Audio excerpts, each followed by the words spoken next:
프란츠 카프카 소송.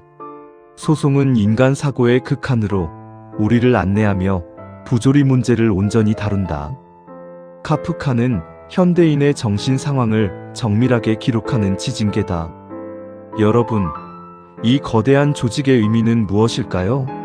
죄 없는 사람들을 체포해 그들을 상대로 무의미하고 아무 성과도 없는 소송을 벌이는 것입니다. 카프카는 20세기의 가장 중요한 작가로 평가됩니다. 350페이지를 넘는 분량이지만 바로 에센스만 시작합니다. 은행 차장인 요제프 K는 30번째 생일날 알 수 없는 이유로 체포됩니다. 처음에는 은행 동료들의 장난이나 잘못된 행정 집행으로 여기지만 변호사나 관계인을 찾아다니면서 사건의 진상을 파악하려고 노력합니다. 하지만 결국 갑자기 찾아온 사형 집행인들에 의해 죽게 됩니다. 이것이 전체 줄거리입니다. 좀 더 자세히 작품 전체의 주제를 관통하는 에피소드를 보시죠. 시골에서 온 한 남자가 법원 문 앞에 도착합니다. 그곳에는 위험 있는 문지기가 서 있습니다. 그는 남자를 막으며 지금은 들어갈 수 없다고 말합니다. 그러면서도 완전히 불가능한 것은 아니고 나중에는 가능할지도 모른다고 언급합니다. 이 말에 남자는 기다리기로 합니다. 남자는 문지기의 허락을 얻기 위해 계속 질문하고 설득하지만 그는 안쪽으로는 더 강력한 문지기가 있다면서 남자를 들어가지 못하게 합니다. 남자는 문 앞에 자리를 잡고 오랜 시간을 보내게 됩니다. 그는 문지기에게 작은 뇌물을 건네며 들어가려고 하지만 그러나 문지기는 주는 대로 받으면서도 내가 이걸 받는 것은 자네가 뭔가 소홀했다는 생각이 들지 않기 위해서일 뿐이네 라고 응대합니다. 시간이 흐르면서 남자는 점점 늙어갑니다. 그는 문지기의 옷깃이나 털, 주변의 사소한 것들에 집착하며 지루하고 무력한 시간을 보냅니다. 문지기를 설득하려고 하지만 점점 판단력과 의지도 약해집니다. 결국 남자는 죽음이 가까워졌을 때 마지막 힘을 다해 문지기에게 질문합니다. 그 긴 세월 동안 왜 나 말고는 아무도 이 문으로 들어오려 하지 않는 건가요? 문지기는 그제야 진실을 말해줍니다. 여기는 자네 말고는 아무도 들어갈 수가 없어. 왜냐하면 이 문은 자네한테만 지정된 문이기 때문이지. 나는 이제 문을 닫아야겠네. 결국 남자는 평생을 기다렸지만 단 한 번도 스스로 문 안으로 들어가 보지 못한 채 죽음을 맞게 됩니다. 이 에피소드는 소송에 나오는 일부 텍스트지만 주제를 압축하는 부분으로 이 부분만으로도 편집된 판본도 있습니다. 무기력과 복종, 권위에 대한 두려움으로 기다리다 죽기 직전에야 진실을 알게 되는 아이러니한 결말을 한 장 분량으로 끝내는 카프카 거장임이 분명합니다. 문지기는 법원의 접근을 통제하며 법은 열려있는 것처럼 보이지만 실제로는 끝내 도달할 수 없는 권위입니다. 여기서 법은 진리, 정의, 체제 등으로 다양하게 해석할 수 있습니다.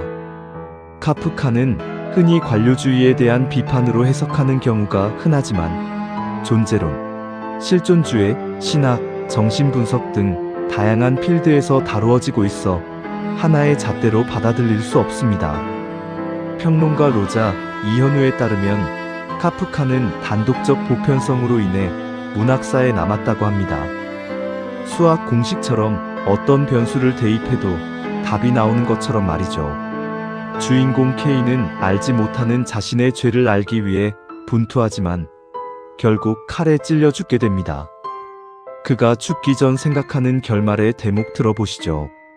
자신을 따라오는 정체불명의 두 남자의 미행을 받는 상황입니다. 누구일까? 친구일까? 좋은 사람일까?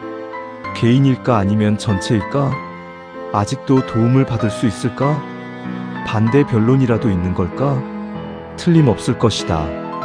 논리가 아무리 확고해도 살려고 하는 사람에게는 못 당하는 법이다.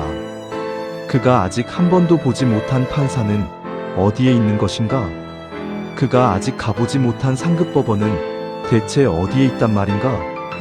그러나 남자들은 K를 칼로 찌릅니다. K는 죽어도 치욕은 남을 것 같다는 생각을 하며 마지막 말을 남깁니다. 개 같은 결말이로군. 카프카를 읽으면 특별한 지식이 없이도 보통의 작가와는 다른 점이 느껴집니다. 작가가 오타쿠, 아웃사이더, 천재 같기도 하고 연약하고 사랑이 부족하거나 이상 성욕자 같다는 느낌도 듭니다. 냉소적이고 뭔가 유쾌하기보다는 답답하고 거북하기도 해서 누구에게나 추천하지는 않습니다. 나 상식과 교양을 쌓기 위한 독서로는 필독서입니다. 카프카는 초현실적, 비현실적인 내용임에도 가장 현실적이고 예언적인 작품을 남겼으며 꾸준히 연구되고 있습니다.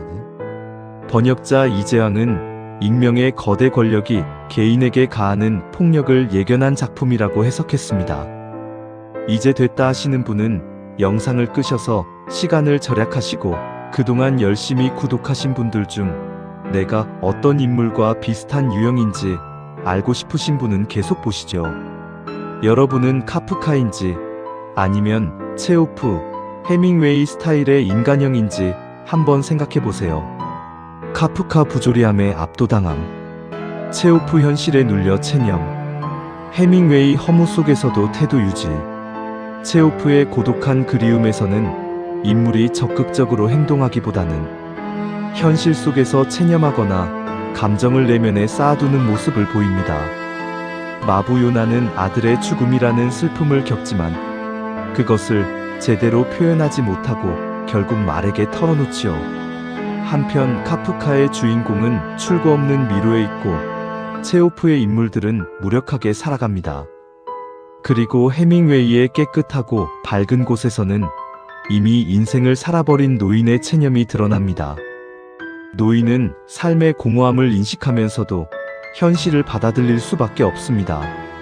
세 작가를 종합해보면 모두 인간의 불안과 무력함을 다루고 있지만 그 대응 방식은 다른 것 같습니다. 카프카는 부조리와 소외된 현실 속에서 사라져가는 인간, 체호프는 현실에 눌린 인간의 체념을, 해밍웨이는 허물을 받아들일 수밖에 없는 인생을 이야기합니다. 당신은 어떤 인간형인가요? 없다면 다음에는 새로운 인물이 등장하는 양서로 찾아오겠습니다.